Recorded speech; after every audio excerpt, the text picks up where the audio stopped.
এগিয়ে Bangla digital platform থেকে সরাসরি সম্প্রচার। আমি সহিলা চক্রবর্তী রয়েছে এই মুহূর্তে আপনাদের সঙ্গে, এবং এখন আমরা রয়েছি স্টুডিওতে। বিগত কয়েক ঘন্টা ধরে আমরা একটি সামাজিক বিষয় নিয়ে আলোচনা করছি। যখন সামাজিক এই বিষয়গুলি মানুষের সঙ্গে সম্পর্কিত হয়, তখন অবশ্যই সেগুলোকে আরো বেশি করে হাইলাইট করা জরুরি। আর এক্ষেত্রে অগ্রণী ভূমিকা নিয়েছে বারাসাতের তরু ছায়া ক্লাব। কারণ 29শে সেপ্টেম্বর তরু ছায়া ক্লাব তাদের একটি রক্তদান শিবিরের আয়োজন করেছে। আর এই রক্তদান শিবির শুধুমাত্র রক্তদানেই সীমাবদ্ধ নেই। এই রক্তদান শিবির কিন্তু একদিকে মানুষের বিভিন্ন শারীরিক পরীক্ষা নিরীক্ষা, চোখের অপারেশন থেকে শুরু করে মরণোত্তর দেহদান এবং সেমিনার থেকে শুরু করে আর্থিকভাবে পিছিয়ে পড়া শিশুদেরকে বস্ত্র বিতরণ এবং দুপুরে বসে খাওয়ানোর ব্যবস্থা পর্যন্ত রাখা হয়েছে। পাশাপাশি এবছর যারা মাধ্যমিক এবং উচ্চ মাধ্যমিকে কৃতী ছাত্রছাত্রী হয়েছেন তাদেরকে একটি সংবর্ধনা দেওয়ারও ব্যবস্থা করেছে বারাসাতের তরু ছায়া ক্লাব।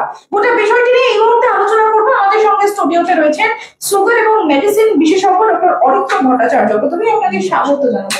ডাক্তার বাবু, যে ইন্ট্রোডাকশন আমি দিলাম, বারাসাতের তরু ছায়া ক্লাবকে নিয়ে ইতিমধ্যে তাদের এই উদ্যোগ নিয়ে সকলেই তাদের ভূয়সী প্রশংসা করছেন। কি বলবেন যে এই পরিস্থিতিতে এইরকম একটি উদ্যোগ? প্রথমত বলার যে বারাসাতের তরু ছায়া ক্লাব শুধু আজকে নয়, অনেক দিন ধরেই বিভিন্ন সামাজিক কাজের সাথে যুক্ত। আমাদের প্রতি বছরই বিভিন্ন সমাজ কল্যাণমূলক কাজের সাথে যুক্ত হওয়ার আমরা সুযোগ পাই এই ক্লাবের মাধ্যমে, ঠিক আছে? তো এবার 29 তারিখ যে প্রোগ্রামটার কথা আমাদের ক্লাব কর্তৃপক্ষ থেকে জানানো হলো, সেটা শুনে আমরা নিজেরাই অনেকটাই অবাকই হয়েছি যে এত আমরা অনেক জায়গাতেই রক্তদান শিবির শুনি, চিকিৎসা ব্যবস্থাও দেওয়া হয় সেখানে, কিন্তু ওরা এক জায়গায় এত কিছু একদিনের মধ্যে আনার চেষ্টা করেছেন। এটা একটা মানে বলা যেতে পারে একটা সম্পূর্ণ প্যাকেজ, হেলথ প্যাকেজ এবং সমাজ কল্যাণমূলক প্যাকেজ ওরা ডেলিভার করছে। একই সাথে যেমন আমাদের মতো বিশেষজ্ঞ ডাক্তারবাবুরা রয়েছেন ওখানে, নিউরোলজিস্ট আছেন, পেডিয়াট্রিশিয়ান রয়েছেন, অর্থোপেডিক্স এর লোকজন রয়েছেন, আমরা মেডিসিনের লোকজন রয়েছি, দাঁতের এবং চোখের বিশেষজ্ঞ ডাক্তারবাবুরা রয়েছেন। তেমনি কিছু টেস্ট যেগুলো অনেক সময় সাধারণ মানুষের পক্ষে করে ওঠা সম্ভব হয় না, শুধু ব্লাড সুগার বা সিবিজি নয়, যেগুলো অনেক ক্ষেত্রে অ্যাভেলেবেল অন্যান্য জায়গাতেও হয়, কিন্তু HbA1c যেখানে 3 মাসের গড় দেখা হয়, বোন ম্যারো ডেনসিটি টেস্ট যেটা বিশেষত পেরিমেনোপজাল ওমেন বা একটু বয়স্ক মহিলাদের ক্ষেত্রে খুব জরুরি, নার্ভের কিছু টেস্ট যেগুলো অনেক সময় আর্থিক কারণেই অনেক পেশেন্ট করিয়ে উঠতে পারেন না, সেগুলো ওরা বিনা পয়সায় এই ক্লাব কর্তৃপক্ষের তরফ থেকে সেগুলোর ব্যবস্থা করা হয়েছে, যেটা সত্যি ভূয়সী প্রশংসার যোগ্য। এবং তার সাথে যা যা সেমিনার যেগুলো সচেতনতার জন্য আয়োজন করা হয়েছে, সেগুলো নিয়েও আমাদের বলতে হবে যে মানে টপিকগুলো যে সিলেক্ট করা হয়েছে সেটাও খুবই বর্তমান সমাজের সাথে সাদৃশ্যমূলক। এই টপিক সেমিনারের এই টপিকের বিষয়ে আসো। মূলত 3টে টপিক তরু ছায়া ক্লাব তাদের এই পরিকল্পনার মধ্যে রেখেছেন। একটি হচ্ছে শিশুদের মোবাইল ফোনের প্রতি আসক্তি এবং তার সম্ভাব্য প্রতিকার। বর্তমান প্রেক্ষাপটে দাঁড়িয়ে যা একেবারে মানে প্রত্যেকটি ঘরে ঘরের একটি সমস্যা যে শিশুরা মোবাইল ফোনের প্রতি আসক্ত হয়ে যাচ্ছে। দ্বিতীয়ত তারা রেখেছেন ক্যান্সারের ভীতি দূরীকরণে সচেতনতা। ক্যান্সারও কিন্তু মানুষ ক্যান্সারে আক্রান্ত হয়েছেন এটা শুনলেই যেন তিনি মানে অর্ধেকটা মৃতপ্রায় অবস্থা হয়ে যায়, চিকিৎসা করানো তো অনেক পরের ব্যাপার। এবং তৃতীয়ত বর্তমান পরিস্থিতিতে মরণোত্তর দেহদানের প্রয়োজনীয়তা।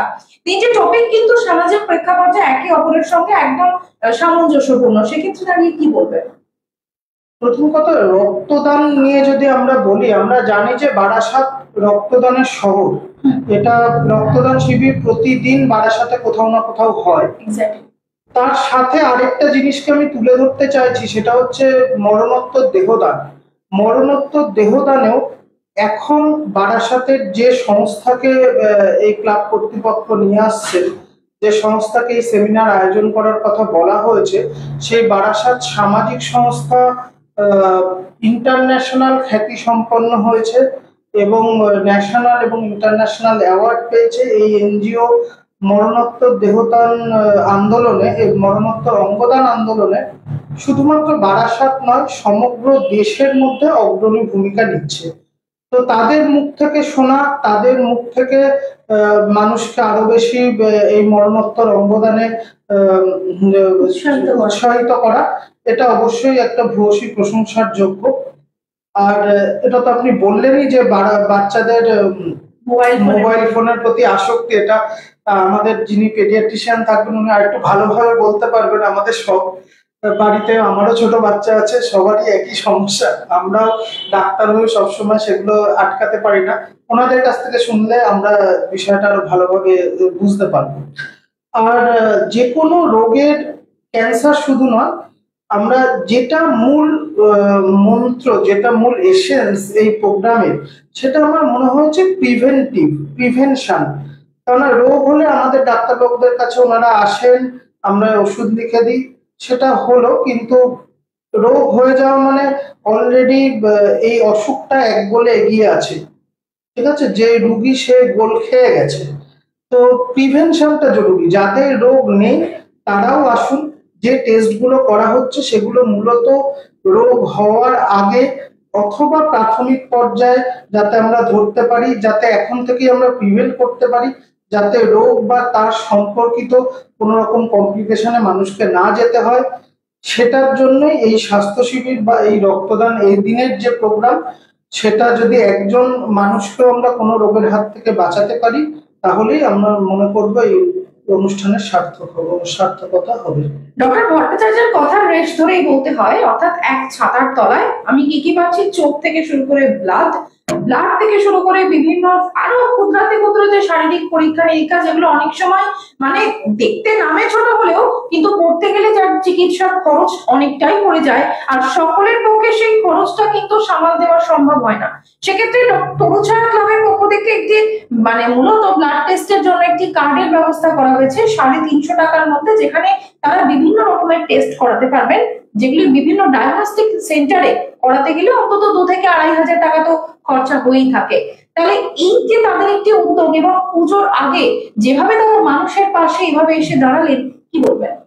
অবশ্যই এটা তরুছায়া ক্লাবকে, মানে এই ক্লাবের সাথে, এই মহতি উদ্যোগের সাথে আমরা নিজেদের নাম জড়াতে পেরেছি, আমরা এই সুযোগটা পেয়েছি, এটা ভেবেই আমাদের অনেক আমরা কৃতার্থ, এবং আমরা সত্যি গ্রেটফুল ওদের কাছে যে ওরা আমাদের সেই সুযোগটা করেছে, যে মানুষের কাছে গিয়ে এই দিনটাতে অন্তত আমরা মানুষকে পরিষেবাটা দিতে পারবো। এবং শুধু ওরা যে 350 টাকায় যে কার্ডের ব্যবস্থা করছে, তাতে তো প্রায় 2,500 টাকার টেস্ট অনেক কম পয়সায় ওরা করতে পারবেন। শুধু তাই না, যে টেস্টগুলো এখানে বিনা পয়সায় হবে সেগুলোরও আনুমানিক বাজার মূল্য, মানে যে কোনো ডায়াগনস্টিক সেন্টারে এই প্রত্যেকটা টেস্ট যদি সব মিলিয়ে আপনি দেখেন, তো যে কোনো পেশেন্টকে যদি করাতে হয় এটা আনুমানিক 10,000 টাকার উপর খরচ হবে, যেটা সম্পূর্ণ বিনামূল্যে ওনারা করে দিচ্ছেন এখানে। আমরা যতদূর পারছি ওনাদের সাহায্য করার চেষ্টা করছি। আমাদের ডাক্তারদের তরফ থেকে ওনাদের সাথে সাহায্যের হাত সবসময় থাকে। তরুছায়া ক্লাব সবসময় আমাদের এই সমাজ কল্যাণমূলক বিভিন্ন কাজে সবসময় আগুয়ান থাকে। সেটা কোভিডের সময় থেকে শুরু করে এখনো অব্দি কোনো বছরই আমরা পিছিয়ে নেই। কখনোই দেখিনি যে ওনারা এগিয়ে আসেননি কোনো সমাজ কল্যাণমূলক কাজের থেকে। তো সবাইকে বলবো যে আপনারা এগিয়ে আসুন, ওই দিনের প্রোগ্রামটাকে, অনুষ্ঠানটাকে সাফল্যমণ্ডিত করুন। আপনারা সবাই এই ক্লাবের পাশে থেকে এদের মহতী উদ্যোগকে অবশ্যই সাফল্যমণ্ডিত করুন। একদমই তাই। ডক্টর ভট্টাচার্য যে কথা বললেন যে একটি ডায়াগনস্টিক সেন্টার থেকে যে বিভিন্ন টেস্ট করাতে যেটা খরচা হয় প্রায় আনুমানিক 10,000 টাকা মূল্যে, যে সমস্ত খরচ তা কার্যত বিনামূল্যে এবং কিছুটা 350 টাকার কার্ডে আপনারা পেয়ে যাচ্ছেন। তবে স্বাস্থ্য পরীক্ষা শিবির, রক্তদান শিবির এখানেই কিন্তু তরুছায়া সীমাবদ্ধ নেই। সামাজিক কাজে বরাবর বারাসতের বুকে কিন্তু একটা অগ্রণী ভূমিকা পালন করেছে তরুছায়া ক্লাব, ব্যতিক্রম নয় এবারও। এই ধরনের আরো খবর আমরা তুলে ধরবো, দেখতে থাকুন নজরে বাংলা, এগিয়ে বাংলা। নমস্কার।